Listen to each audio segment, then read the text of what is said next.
आपण पाहत आहात महाराष्ट्र टुडे न्यूज।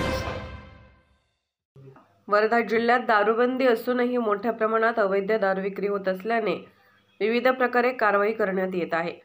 तरीही दारू सापडत असेल तर दोषी कोण याचे उत्तर पोलीस अधीक्षक नूरुल हसन यांनी शोधले आहे। नववर्षाच्या सुरुवातीस स्थानिक बुरुड मोहल्ला परिसरात लाखो रुपये किमतीची विदेशी दारू जप्त करण्यात आली।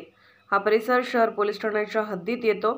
या ठाण्यात 4 गुन्हे शोध पथके आहेत, ती कार्यरत असूनही या साठ्याबाबत माहिती का ठेवली नाही असा ठपका ठेवत कारवाई झाली आहे। पोलीस उपनिरीक्षक अहमद पठाण तसेच सहाय्यक फौजदार नितीन रायलकर, पोलीस हवालदार संजय पंचभाई, दिनेश तुमाणे, नायक पोलीस शिपाई जगदीश गराड, पोलीस शिपाई राजेश डाळ, दिनेश आंबटकर, राजेंद्र ढगे, श्याम सलामे, राहुल भोयर यांना पुढील आदेशापर्यंत पोलीस मुख्यालयात संलग्न करण्यात आले आहे।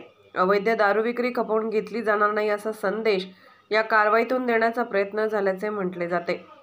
महाराष्ट्र टुडे मराठीसाठी ब्युरो रिपोर्ट, वर्धा।